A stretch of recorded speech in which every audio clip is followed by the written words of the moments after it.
दादांच्या नेतृत्वाची गरज दिल्ली भाजपला देखील होती।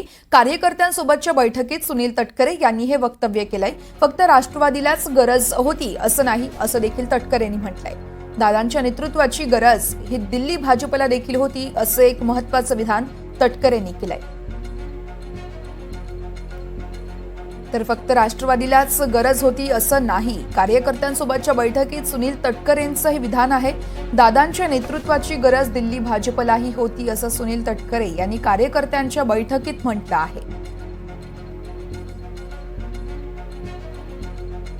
आणि या संदर्भात अधिक माहिती देत आहेत देवा राखोंडे, आमचे प्रतिनिधी आहेत आपल्यासोबत। देवा, आपण पाहतोय खरं तर इतक्या राजकीय घडामोडी घडत असतानाच आता सुनील तटकरेंचं एक महत्त्वाचं विधान आहे, दादांच्या नेतृत्वाची गरज ही दिल्ली भाजपला होती असं तटकरे म्हणताय।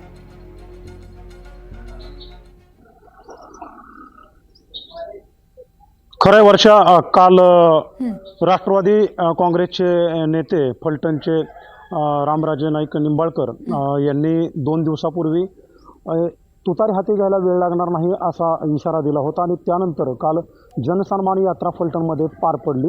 यावेळी राष्ट्रवादी काँग्रेसचे नेते अजित पवार, प्रदेशाध्यक्ष खासदार सुनील तटकरे हे देखील त्या ठिकाणी उपस्थित होते। ज्यावेळेस जनसन्मान यात्रा पार पडली त्यानंतर एका कार्यालयामध्ये त्याच ठिकाणी रामराजे नाईक निंबाळकर, उपमुख्यमंत्री अजित पवार आणि खासदार सुनील तटकरे जे प्रदेशाध्यक्ष या तिघांची कार्यकर्त्यांसोबत एक बैठक पार पडली आणि त्या बैठकीमध्ये नेमक्या कार्यकर्त्यांच्या काय भावना आहेत या जाणून घेण्याचा प्रयत्न केला। रामराजे नाईक निंबाळकरांनी आपल्या अडचणी, आपली कैफियत ही पक्षश्रेष्ठी यांच्यासमोर मांडली, अजित पवारांसमोर मांडली, खासदार सुनील तटकरे यांच्यासमोर मांडली।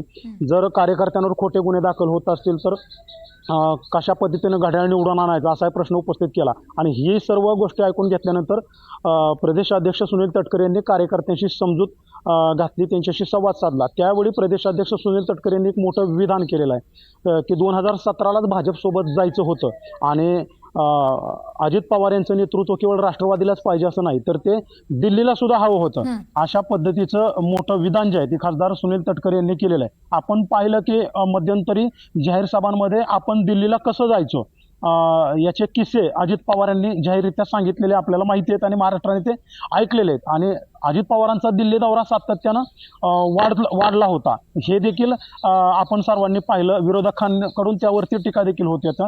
मात्र महायुतीमधूनच अजित पवार यांच्यावरती ज्यावेळेस काही चिखलफेक होती त्यावेळी आज सुनील तटकरे यांनी केलेलं विधान जे आहे ते महत्त्वपूर्ण मानलं जातं। कारण सुनील तटकरे असं म्हणतात की राष्ट्रवादीलाच केवळ उपमुख्यमंत्री अजित पवार यांच्या नेतृत्वाची गरज नव्हती तर ते दिल्लीला सुद्धा हवं होतं।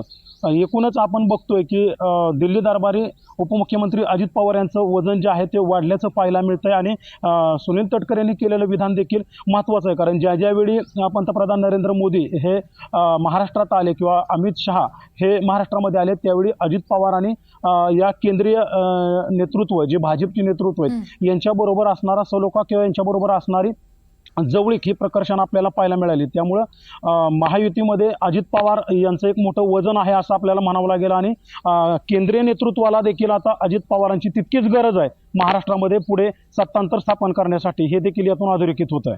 निश्चितच देविदास, खूप खूप धन्यवाद आपण दिलेल्या सविस्तर माहितीसाठी।